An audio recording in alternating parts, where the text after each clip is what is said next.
Bismillahirrahmanirrahim. Assalamualaikum warahmatullahi wabarakatuh. Kami dari Kelompok 1 PDMI 1A akan mempresentasikan hasil dari diskusi kami tentang dasar-dasar psikologi belajar. Dasar-dasar psikologi belajar. Pengertian psikologi belajar. Psikologi berasal dari bahasa Yunani, yaitu psikologi, yang merupakan gabungan dari dua kata, yaitu psiki dan logos. Psiki yang berarti jiwa dan logos yang berarti ilmu. Secara harfiah, psikologi dapat diartikan sebagai ilmu jiwa. Istilah psiki atau jiwa masih sulit didefinisikan karena jiwa itu merupakan objek yang bersifat abstrak, tidak bisa dilihat wujudnya meskipun tidak dapat dipungkiri keberadaannya.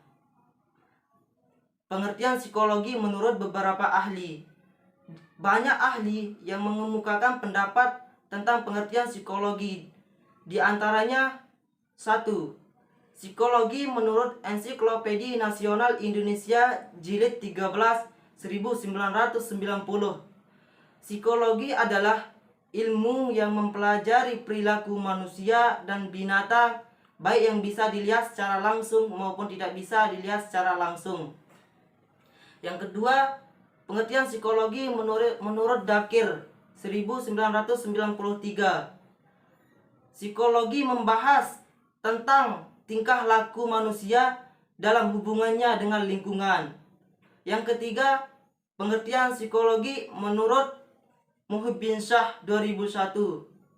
Psikologi adalah ilmu pengetahuan yang mempelajari tingkah laku terbuka dan tertutup pada manusia, baik selaku individu maupun kelompok dalam hubungannya dengan lingkungan.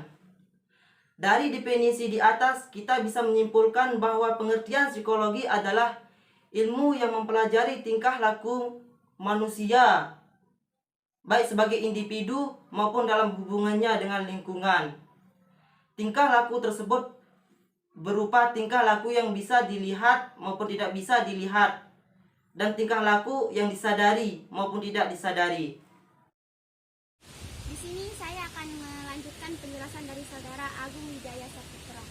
Sebelumnya beliau telah memaparkan pengertian dari psikologi, dan selanjutnya saya akan menjelaskan pengertian dari belajar. Menurut Kamus Bahasa Indonesia, belajar adalah memperoleh kepandaian atau ilmu, berlatih, berubah tingkah laku atau tanggapan yang disebabkan oleh pengalaman. Di sini kami juga akan memaparkan beberapa pengertian belajar menurut para ahli. Yang pertama menurut James O. Whittaker. Menurut beliau, belajar adalah proses di mana tingkah laku ditimbulkan atau diubah melalui latihan atau pengalaman. Yang kedua menurut Winkel.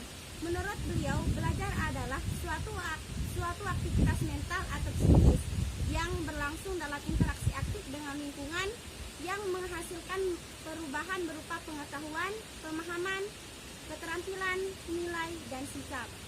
Yang ketiga menurut Crombat. Menurut beliau, belajar adalah suatu aktivitas yang ditunjukkan dengan perubahan tingkah laku sebagai hasil dari pengalaman. Yang kelima menurut Herbert. Menurut beliau, belajar adalah suatu proses pengisian jiwa yang berupa pengetahuan atau pengalaman yang sebanyak-banyaknya dengan melalui proses hafalan. Di dalam buku Robert M. Gardner yang berjudul The Conditioning of Learning, beliau mengemukakan bahwa belajar adalah perubahan yang terjadi pada kemampuan manusia setelah belajar secara terus-menerus. Bukan hanya disebabkan karena proses pertumbuhan saja. Menurut beliau, belajar juga dapat dipengaruhi oleh dua faktor. Yang pertama faktor dalam diri atau internal, yang kedua faktor dari luar diri atau eksternal, di mana faktor tersebut dapat saling berinteraksi.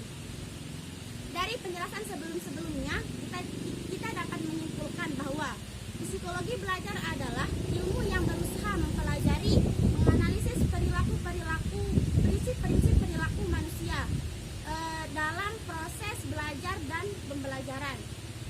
Psikologi juga mempelajari bagaimana jiwa dapat berkembang dalam proses di kelas atau pembelajaran. Jiwa manusia dapat berkembang karena manusia mempunyai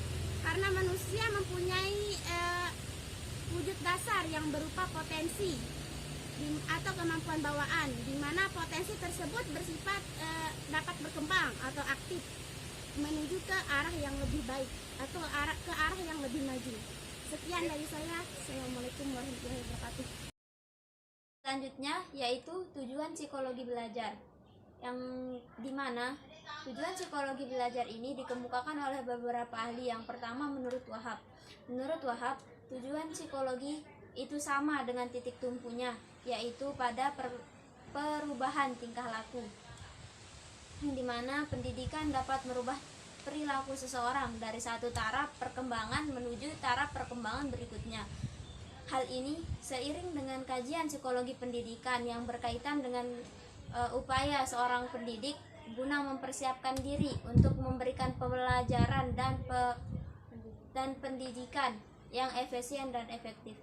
Yang kedua, menurut Abu Ahmadi,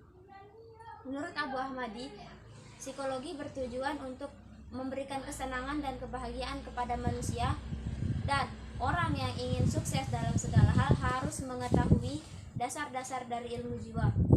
Selanjutnya, menurut Daliono, tujuan psikologi adalah untuk merubah karakter seseorang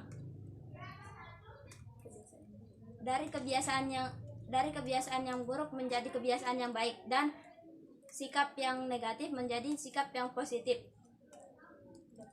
dan dapat memiliki keterampilan serta menambah wawasan dan pengetahuan dalam segala bidang ilmu pengetahuan. Dengan demikian dapat disimpulkan bahwa tujuan psikologi adalah untuk merubah karakter seseorang melalui proses-proses atau faktor-faktor yang mempengaruhinya dengan cepat, tepat, dan menyenangkan. Assalamualaikum warahmatullahi wabarakatuh. Fungsi psikologi. Sebagaimana ilmu-ilmu pengetahuan yang lain, psikologi mempunyai 3 fungsi utama, yaitu yang pertama, menjelaskan. Menjelaskan adalah mampu menjelaskan apa, bagaimana, dan mengapa tingkah laku tersebut terjadi. Hasil penjelasannya berupa deskripsi atau bahasan yang bersifat deskriptif. Yang kedua, memprediksikan, yaitu mampu meramalkan atau memprediksikan apa, bagaimana, dan mengapa tingkah laku tersebut terjadi. Hasil prediksi berupa prognosa, prediksi atau estimasi. Yang ketiga, pengendalian, yaitu mengendalikan tingkah laku sesuai dengan yang diharapkan. Perwujudannya berupa tindakan yang sifatnya preventif atau pencegahan, intervensi, rehabilitasi atau perawatan. Sedangkan menurut Walgito, fungsi dari psikologi adalah 1. Mengadakan deskripsi, yaitu menggambarkan secara jelas hal-hal yang dipersoalkan atau yang dibicarakan. Yang kedua, menerangkan, yaitu menerangkan tugas-tugas keadaan atau kondisi yang mendasari terjadinya peristiwa tersebut.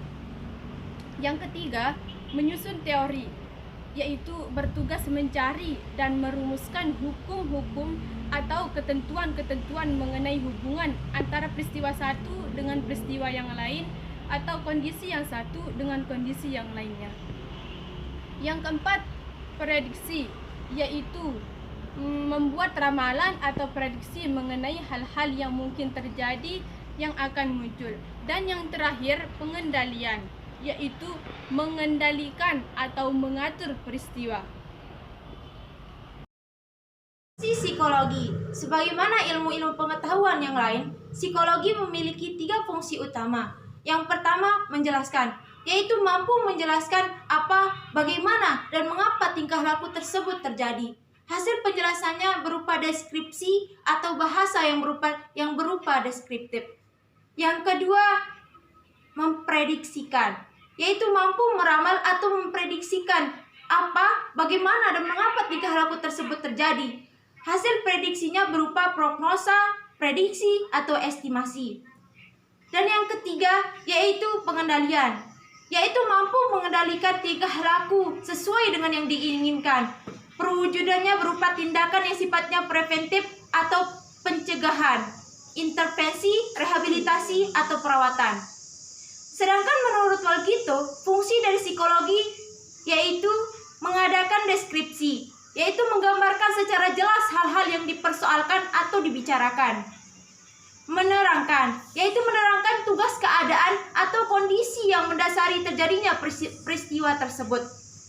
Menyusun teori, yaitu bertugas mencari dan merumuskan hukum-hukum atau ketentuan-ketentuan mengenai hubungan antara peristiwa satu dengan peristiwa yang lainnya. Prediksi, yaitu membuat ramalan atau prediksi mengenai hal-hal yang mungkin terjadi yang akan muncul. Dan yang terakhir yaitu pengendalian, yaitu mengendalikan atau mengatur peristiwa tersebut. Sekian.